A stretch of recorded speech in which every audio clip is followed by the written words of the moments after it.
It is about from 根据中国海关的统 January 计 to April ，2018年1到 2018, 4月， China's trade 我国 situation 进出口 according 总 to 额 Chinese 达到 custom. 9.11 During 万 this 元人民币， period, China's import and export 58.9%， has reached 其中 9.11 trillion, an increase of 8.95% year on year, and export has reached 4.81 trillion, and import has increased by 11.7%, a surplus of 500 billion, with a narrowing trend, and China's foreign trade has maintained a positive momentum. And from the perspective of structure, for electronic and machinery, it has increased by 8.7%, accounting for a larger share of 1.3 percentage points to 59.1%. And for integrated circuit, automobile and mobile phone has increased by 22.3, 17.1%, and 13.5%. And from the perspective of importing commodities, natural gas, crude oil, and coal, as well as other categories of commodity, has increased by a large share for natural gas, crude oil, and oil, as well as other minerals. They have increased by 6.46%, 8.9%, 9.3%, and 9.3%. For machinery import, it has increased by 1.91 trillion, an increase of 15%. For the import of automobile, it has increased by 2.1%. And from the perspective of players, the private enterprises, they export by 2.9 trillion, an increase of 9.6%. And the percentage reached about 46.9%. And for SOEs, the export is about 500 billion, and the share is not 10.9%. And for foreign countries, the export is 2.03 trillion RMB, and the share is 42.2%. From the perspective of trade, the trade in general goods has increased to 2.71 trillion. The share has increased to 56.3%. And for processing trade, it has increased by 0.5% to the share of 32%. And for the small quantity export on the border, it increased by 6 million or so, and the share is 61%. And for the Belt and Road countries, the export is 2.51 trillion RMB, an increase of 11.6%, higher than the overall increase by 2.7 percentage points. And the import to the US, EU, and Hong Kong has increased by 6.6%, 5.7%, and 7.2%. The Central and Western China export has increased by 17%. The share has increased to 56.4%. For the eastern part, the export increased by 4.6%, and the share is 23.6%. And for the first quarter of 2018, we talk about various indexes. And today, we release the first quarter shopping malls development index. And in that report, we see that for the first quarter of 2018, the comprehensive index is 67.5%, and the year-on-year drop is 0.8%. Therefore, in 2018, China's shopping malls have maintained a positive market and a positive trend, among which The current status index is 64.4%. As influenced, the month-on-month decrease is 0.3%, and year-on-year increase is 0.8%. For the overall market in the next half a year, has an index of 72.1%, a month-on-month increase of 1.2%. And this shows the short-term profit of enterprises. And in this report, we see the shopping malls, the macro market index, and the cost control index has a month-on-month increase is 3.4 and 3.6. The business owners are more confident for the whole market. And for the first-tier cities, the index is 67.6, and month-on-month increase is 4.3%. And for the high-quality shopping malls, especially those targeted to the young people, and for the one-stop shopping service solution, these are the key points of the development. For the regional and community shopping mall has an index of 69.4 and 69.6, an increase of 3.9% month-on-month and 4.5% year-on-year. In 2018, the shopping mall center has a shopping center has witnessed a positive development with wider variety and more innovative development. And for the overall consumption, as well as the whole market has been witnessing a booming trend, and this has never been changed. And third, it is about the 2017 China's Exhibition Center report. Recently, the MOFCOM has issued the report on the development of exhibition industry 2017. And in the report, we can see that in 2017, China's exhibition market has led the world. And we have witnessed a transfer from high-speed growth to high-quality growth. Green, low-carbon, and sustainable development has synced in as the major concept of this industry. According to the statistics of MOFCOM in 2017, for the professional exhibition centers, we have staged 5,600 exhibitions with an area of more than 10,000 square meters. The increase is 11% and 12.3% respectively, and we have witnessed a continuous growth. The area has reached more than 100,000 square meters, and as compared to 2016, we have a very substantial increase.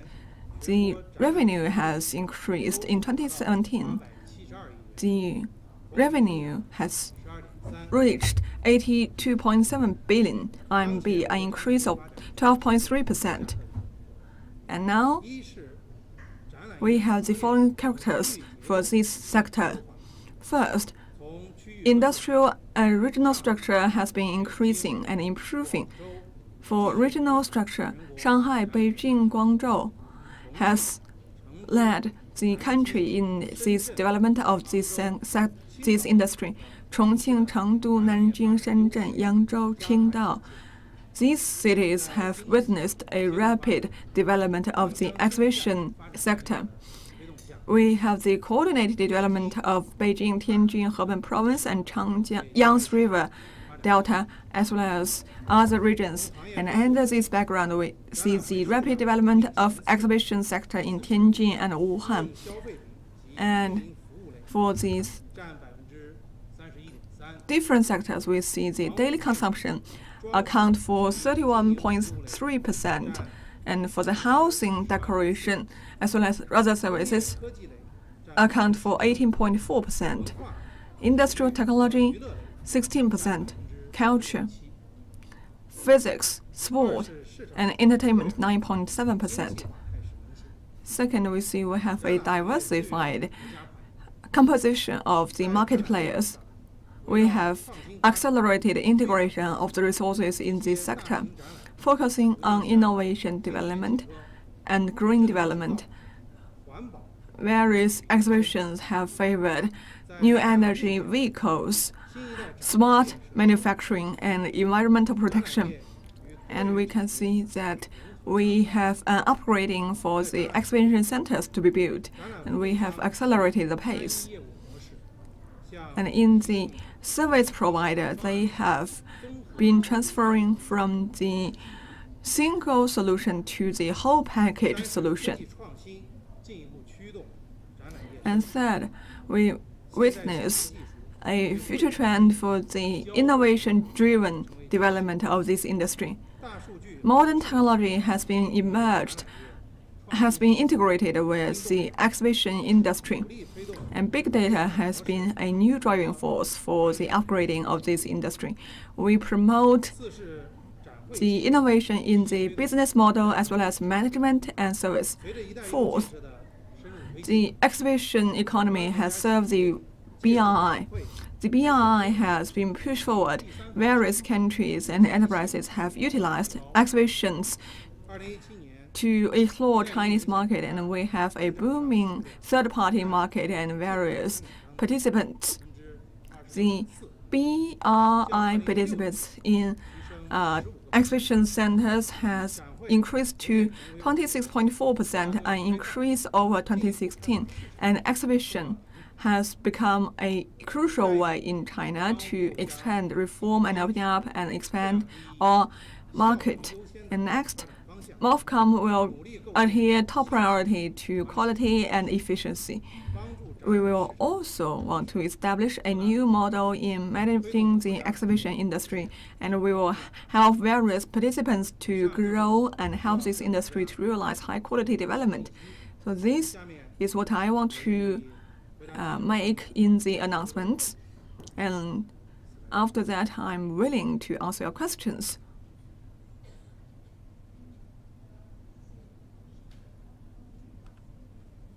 Thank you. We see that the import and export has exceeded the market expectation.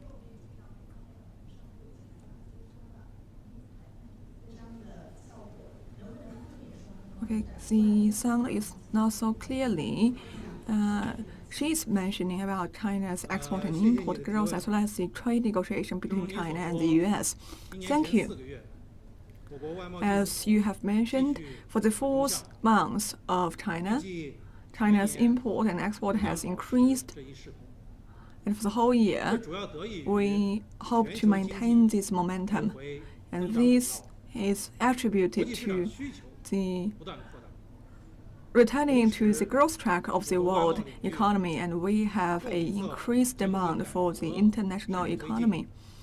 And the supply side reform has been sustained in implementation, and we have various demand for the production and consumption released in China. We hope that China and the U.S. trade relationship will become an important part in promoting the sustainable development of the world economy. And we will organize the meeting between two heads of state between China and the U.S. and to tackle the economy and trade issue and solve the problems in the negotiation on the part of two countries. And for China, we want to refrain from such a trade war, but we are not afraid. We hope that both countries, under the leadership of both heads of state, we can negotiate based on mutual respect and equal negotiation.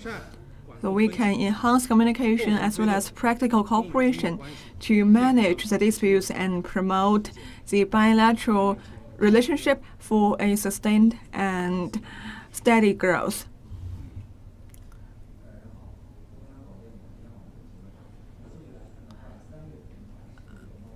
From CCTV and network. And we see that in March we have the deficit, and in April we have the surplus. We wonder whether the surplus will be maintained. Thank you for your question. We have emphasized that China will never seek on purpose the trade surplus. Nowadays, the surplus is the result of the market operation. And with the market conditions changing, the surplus will change. President Xi Jinping has mentioned in this year's Beijing Forum that China will take the initiative to expand the import, and this is our way to promote the balanced development of external trade. And this is also an important step for us to upgrade our industry and to satisfy the needs of the customers for a high-quality life. And trade surplus is not our goal. We hope that China's external trade can benefit its own economy as well as its own people. We hope also the external trade will offer the benefits to all our trading partners as well as the global economy and the people around the world, so that we can contribute to the community of shared future. Thank you.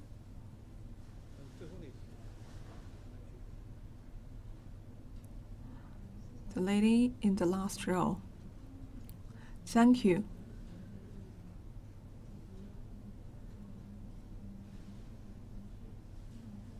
I will talk about the tariff on the steel and aluminum of 50 billion. And we now see the upgrading and escalation of the trade measures. So are you confident that you can reach the consensus based on such a situation? Thank you. For the U.S., it has announced a list for the proposed tax worth of $50 billion, and we have a clear stance on this issue. We oppose such unilateral activity as well as trade protectionism. The U.S. need to put away their threats. We will resolutely secure and safeguard the interests of the country as well as the people, and we will never change this stance. And for the trade negotiation between China and the U.S., I have emphasized before that we hope both parties can join their hands and to jointly promote the steady, healthy growth of China-U.S. trade and to achieve win-win to benefit the people of both countries and around the world.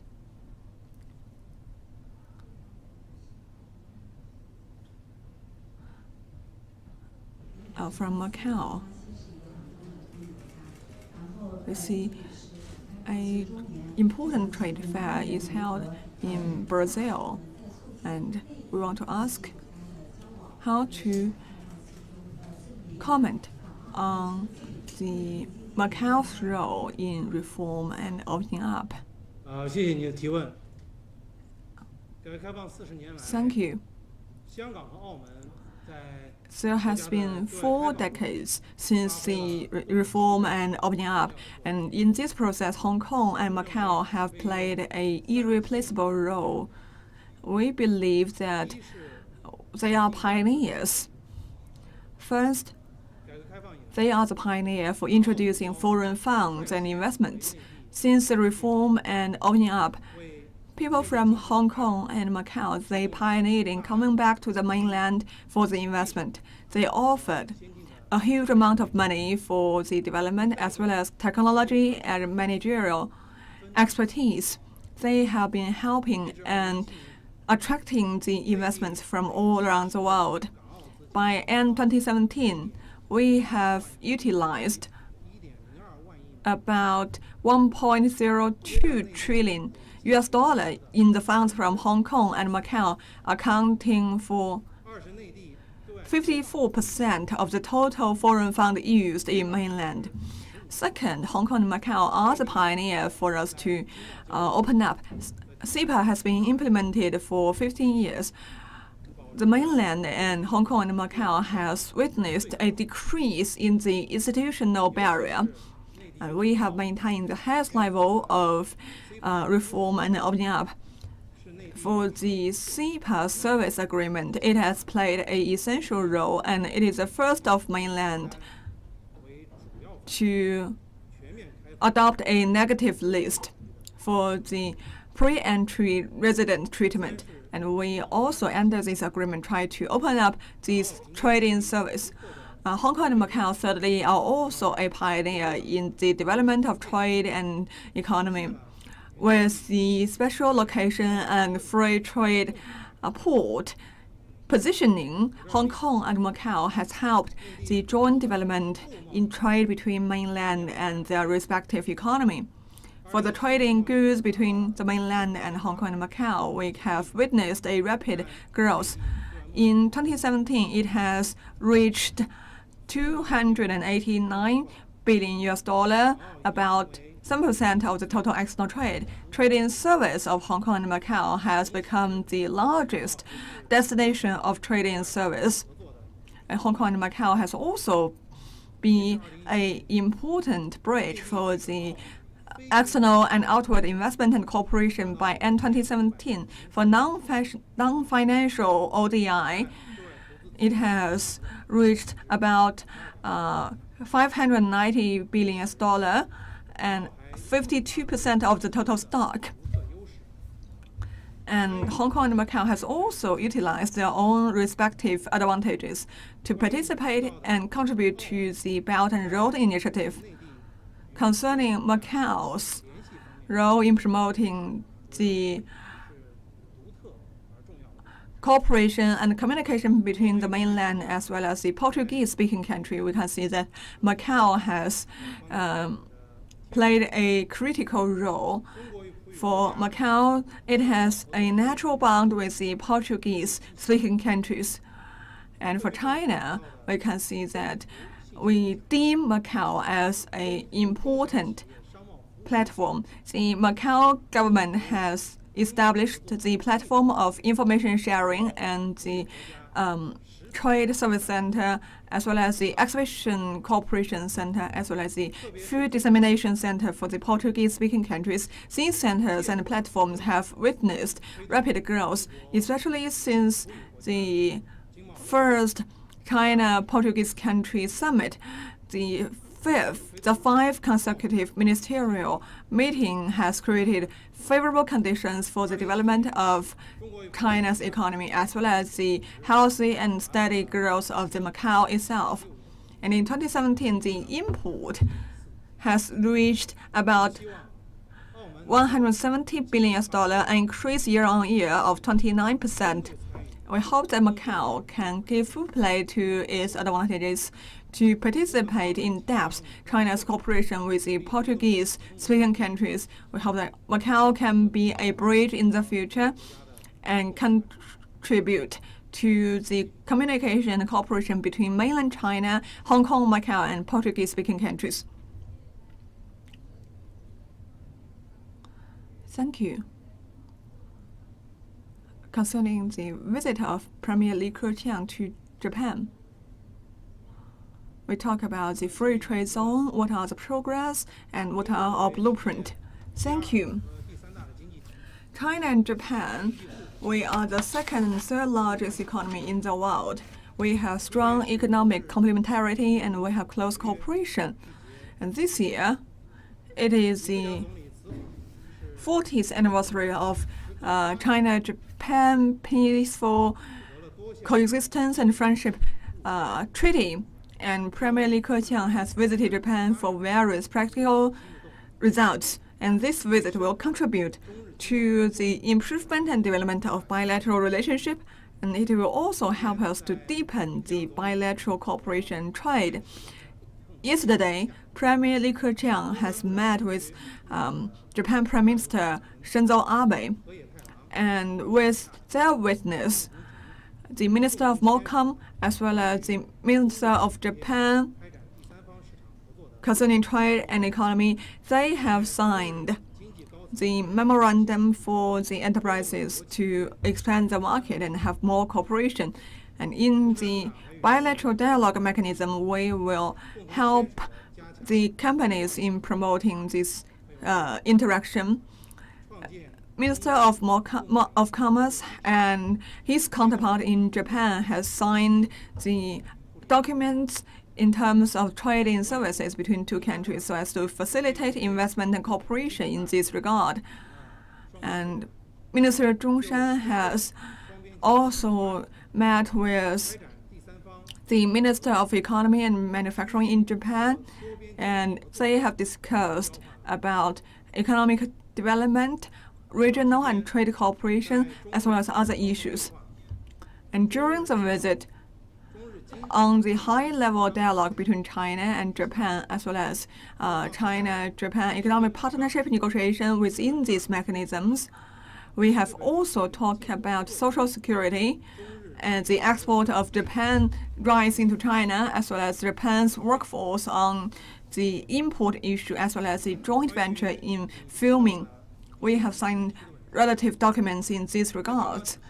Concerning the China-Japan-South Korea Free Trade Zone, in the 7th national leader meeting between the three countries, the three countries' leaders have announced a declaration so as to accelerate the negotiation for the free trade zone. So we try to reach a high-level, reciprocal, and valuable agreement. The negotiation for the free trade zone has started in November 2012, and it has been involved with 13 rounds of negotiation. The three parties have exchanged views on mutual visits, trading services, investment, and rules.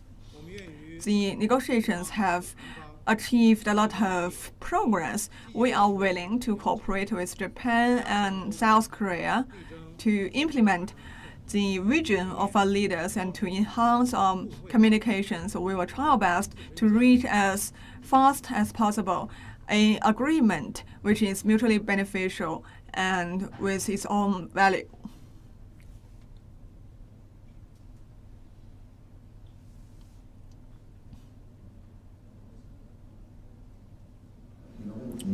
Thank you.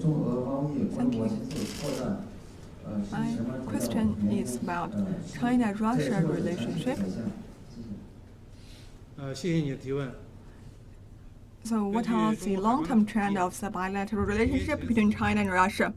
According to the customs of China, for the 4 months of this year, China-Russia relation bilateral trade has reached $310 billion and a year-on-year growth of 30%.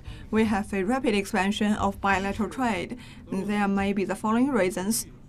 First, the Russian economy has continued to improve, and the market demand has been booming. Therefore, it has led to the expanded export on the part of China to Russia. The increase is 21%, and we see that the import of commodities from Russia, they have increased both in price and quantity.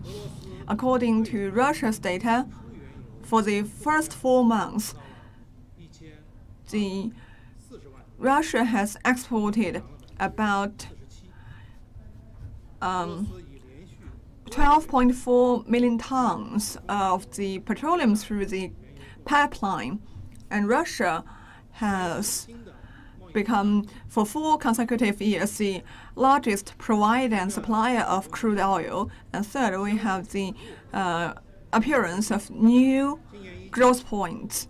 We talk about the agricultural products cooperation. We have various opened market access. And for the Russia's exports to China has been impressive. The increase has reached 35.3%. For investment and big projects, they have been a driving force, and that is the 4th point. In recent years, China's investment programs as well as outsourcing programs, contracting programs have also been expanding. In energy, space, nuclear sectors, these projects have been pushing forward steadily, giving rise to the substantial growth of bilateral trade. We can see the rapid growth of bilateral trade between China and Russia is now seeing an accumulating favorable environment. For the whole year, we are expecting a double-digit growth.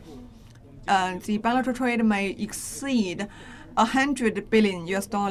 Next step, we will take measures by joining hands with Russia to upgrade the trade structure and to facilitate trade, so as to build a new version of growth points of trade, and we will consolidate the momentum for the rapid growth of bilateral trade.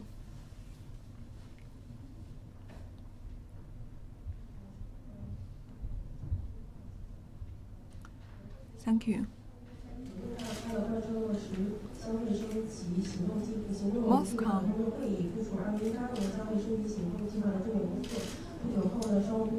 has held a conference in the upgrading of the consumption as well as what we can do in 2018 for the consumption upgrading. So what are your comments on this year's economy as well as in terms of the consumption upgrading?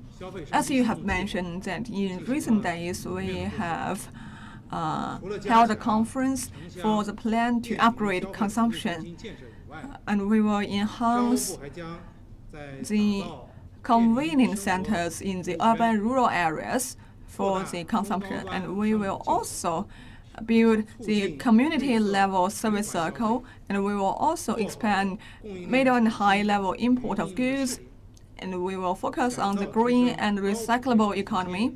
We will have the pilot programs in the innovation, and we will upgrade the high-quality all-work street, and these measures are intended to better upgrade the consumption. For this year's consumption situation, for the first quarter, the national economy has maintained a steady and booming growth. Consumption market has witnessed a good start. For the next stage, we can see that first, middle-income people, they have been expanding, and the rejuvenation of rural area, targeted poverty alleviation, all these have been playing a role, and we have a huge space to increase the resident consumption. Second, we will push forward with the supply side reform, and we will implement relevant import policies, and the effective supply will continue to increase in the market, and the supply and demand in the market will be improved. And we will also, in the meantime, witness new technologies, new business models, as well as new forms of business.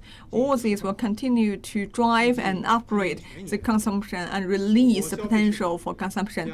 For the whole year, it is expected that for the consumption market will maintain a steady and rapid growth. As time is limited, we only have time for the last one question.